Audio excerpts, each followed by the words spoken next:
As urban development fragments the landscape, habitats are broken apart by roadways crossing cougar country. Welcome to Mutual of Omaha's Wild Kingdom. Wild Kingdom is back. Hi, I'm Peter Gros, and these are real conservation success stories from across the USA. I can't wait to share these all-new inspiring tales of protecting the wild.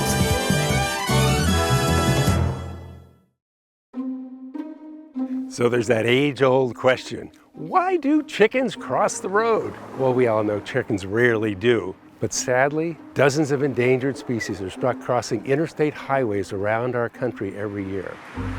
Urban development has disconnected natural migration routes, creating a need for man-made crossings like this city gate crossing right behind me. This crossing, and many others like it, are saving hundreds of lives of endangered and other wild animals each year, reconnecting their natural habitat trails. Big cats were once the most widely spread terrestrial mammal in the Western Hemisphere. Mountain lions, cougars, panthers, their list of names goes on and on. What you call them depends on where you live. Those are regional geographic names that are placed on this animal. They don't call them panthers in California, but they're all puma concolor. If you look at the scientific name, they're all the same. So if you call it a puma, you call it a mountain lion or a panther, doesn't matter, it's all the same animal.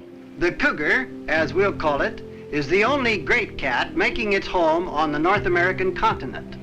It once roamed all over the United States and much of Canada, but continual hunting has greatly reduced its range. Over the years, that range continued to shrink, isolating them to the west and a very small population at the southern tip of Florida. This left the Florida panther on the brink of extinction. It's been on the endangered species list since the endangered species list was created. Puma concolor used to occur across all of North America, but just like the gray wolf, it's been considered a nuisance animal, so we have slowly eradicated it until it was only found down in the deep Everglades in the swamps. Scientists began to study their movements, habitats, and the greatest threats to their survival.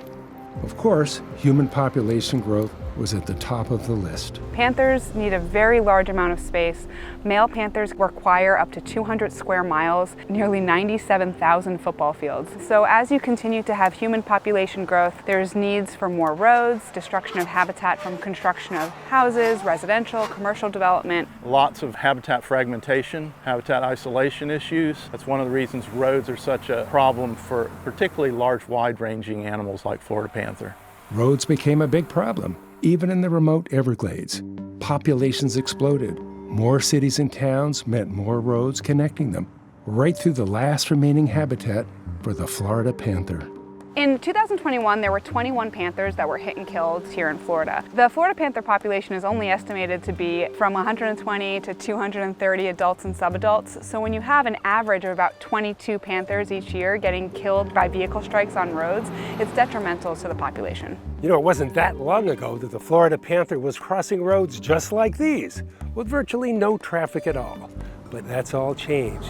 Thousands of cars whiz by every day now, making it impossible for a panther to cross safely. Nothing moves as fast as a car in a panther's world, and they don't understand that the car is moving that fast. They don't know where or when it's safe to cross. There's literally no warning to prepare when an animal jumps out at you and you have to hit the brakes. Road mortality, vehicular strikes, is one of the leading causes of death of wildlife globally. So when they're crossing roads, they're having to do so to get from point A to point B of their habitat, because the road is bisecting their habitat area. And that's just rural highways. In large cities with more lanes of traffic, crossing became virtually impossible. Here in Los Angeles, the 10-lane 101 freeway hosts over 300,000 cars every day. The 405, just a few miles away, is the busiest interstate in all of America.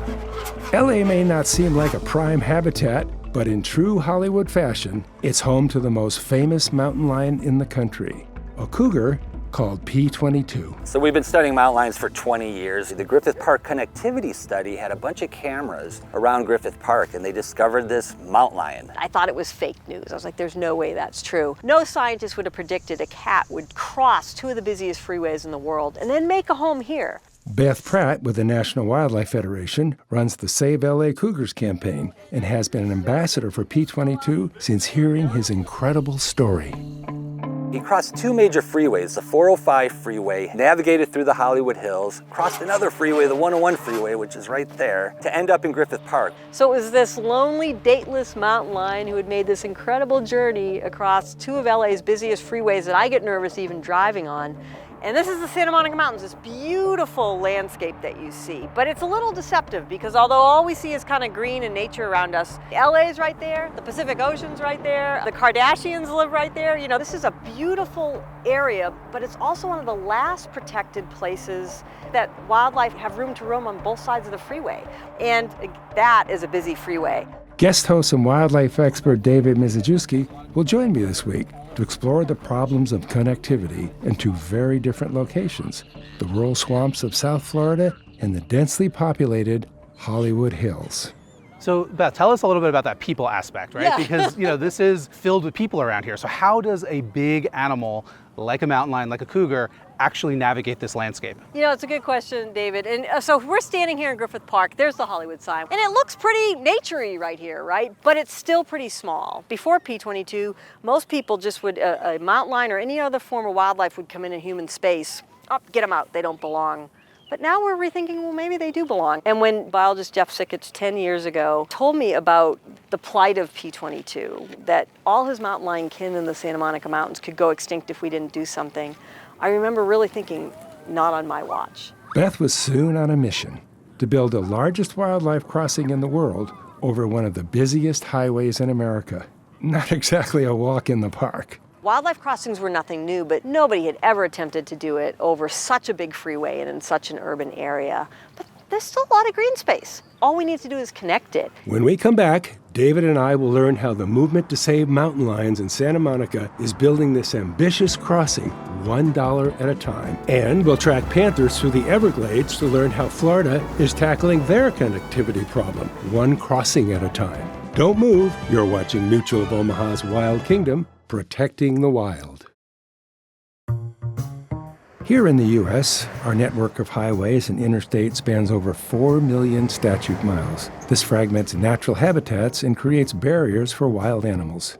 So landowners, developers, and government agencies have come together across the country to modify roads with crossings that provide safe passage. Citygate Crossing in South Florida has proven successful, and Meredith Budd, policy director with Florida Wildlife Federation, has been instrumental in this process.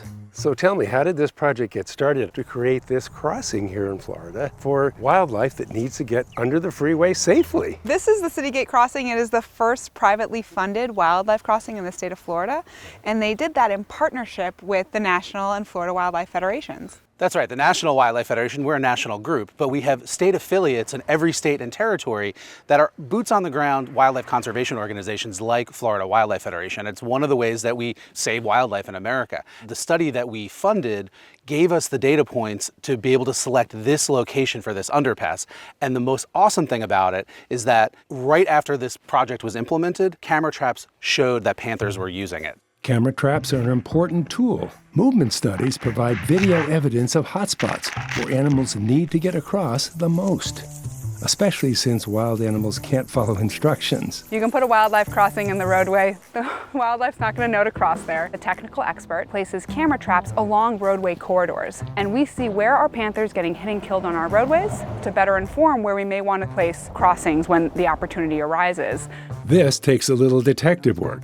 William and Max Freud of the F-Stop Foundation use remote cameras to collect data on wildlife movement and study animal behavior.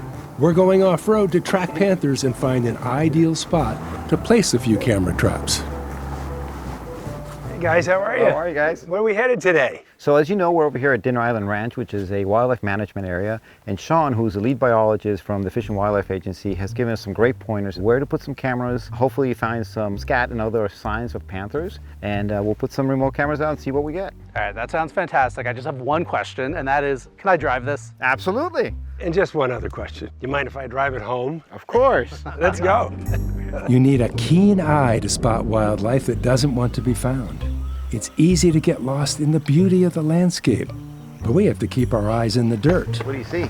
It's a good thing we're the Sherlock Holmes of wildlife. What does this tell you about this panther? This is a nice panther scrape. You see the scat here. She was looking this way. You can sort of see where both hind legs were here. And then you see an older scat over there. So she's used this before. It definitely tells us that she likes this territory. She wants to keep the territory and quite possibly looking for a mate. It's a great example of the fact that you might not actually see wild animals, but they really are all around us. And if you know what to look for, clues like scat and scrapes, you realize that they really are our wild neighbors. And it's just amazing to me how much information we've derived from looking at scat. It's a female, this is her territory, she likes it enough to establish it as a territory, and she may even be out there looking for a mate. Absolutely. Mating, of course, is a vital part of restoring the population. In California, Beth Pratt and Jeff Sickage knew if these mountain lions couldn't mingle and find girlfriends, they may never carry on their family name. If you'd told me 10 years ago I would be working to help improve the dating lives of cougars in LA, I would have laughed at you. So we have few lions that cross freeways, but we have had a number that have been lucky, and most of them have just run across the freeway, we believe. But it is a rare event for any mountain lion in the LA area to cross these freeways and survive. I was like, Jeff, how can I help? He sort of offhandedly said, well, there's this little wildlife crossing we need to get built. And I'm like, sure, how hard can it be? Raising $90 million was going to be very hard, but P-22 was quickly becoming a celebrity, with his face as an ambassador for Mountain Lions of Santa Monica and Beth Pratt spreading the news far and wide. Support started coming in from every direction, starting with a letter from a young actress. Julia Butters is just an amazingly talented actress. That was the best acting I've ever seen in my whole life. Thank you. She's also a big wildlife advocate. I was doing a school project and I stumbled upon P-22. It was love at first sight. I wrote a letter and it was received and they responded. It was the best letter I've ever gotten in my conservation career from somebody. She then had a petition. All these people signed. It was a very special moment to be able to know that I helped the cougars. Even musicians were getting on board. Warren Dixon is a hip-hop artist from Watts who, learned about P-22 and wrote a song. The more I started hearing the story of P-22, the more I started to identify with his story. A way that we can help is our art. Being an artist, you think in metaphor anyway. I was like, you know what, I'm about to write a song from his perspective, so we wrote a song called We're on the Move Again. And my name is P-22 again. I woke up this morning. All of a sudden, this wildlife crossing became a global cause. It wasn't just an LA story. It wasn't just a California story. We got people from all over the world wanting to help P-22 and his relatives. Donations from London, Kansas, Florida, Australia, you name it. But more than just this one crossing, I think it's inspired this coexistence ethic worldwide. That if P-22, if LA can coexist with a mountain lion, nobody has any excuse. Genetic diversity is vital to adapt and survive across a wide range of ever-changing habitats. Wild animals confined to a small space breed recessive traits and become increasingly susceptible to disease. This can destroy an entire species, all because the animals simply can't move. Traffic up to a certain level actually becomes more of a barrier for movement because then the panthers don't see an easy way to get across. At that point, they don't make attempts to cross it, and that's when severe fragmentation effects take hold. Our lions have some of the lowest genetic diversity ever recorded outside of that of the Florida panther, the Florida mountain lion that went nearly extinct in the early 90s before a genetic rescue. Population was down to around 30 animals. This goes back to the beginning of when we really started endangered species conservation. So the first crossings in the state of Florida were implemented in Collier County, and planning for that began in the 1970s when Alligator Alley was being converted into Interstate 75 with the intent of helping panthers cross the roadway. It's no cheap matter, so you have to have good data to support the need for it. Animals like the Florida panther, if it's an endangered species, it gets a little bit more attention. And so making sure we're tracking where wildlife are getting hit on the roadways and where we can implement crossings to reduce that mortality is really critical, and it's a focus of the Florida Wildlife Federation's work. Meanwhile, William has found more evidence of panther activity. We must be right on their tail. This little trail right here, the animal's just making this, going back and forth between the hammocks. What we're gonna do is actually place our camera, because we know she's using this, increases our chance of getting some great footage of her coming through. We're gonna place it here and we'll see what we get. if this goes off, say at 1 in the morning? Will you hear it? I hear it. I don't sleep. I'm just waiting for it to ding. I wouldn't either. I'd be up all night long. We're good to go. Simple as that. Simple as that. I'm really excited to see what we get, so why don't we head out? That's it. Let's do it. The hard work is over, and now the waiting game begins. We'll return to see if we've captured anything on our cameras. And we'll see the groundbreaking of the Wallace-Annenberg Wildlife Crossing. Don't go away. You're watching Mutual of Omaha's Wild Kingdom, Protecting the Wild.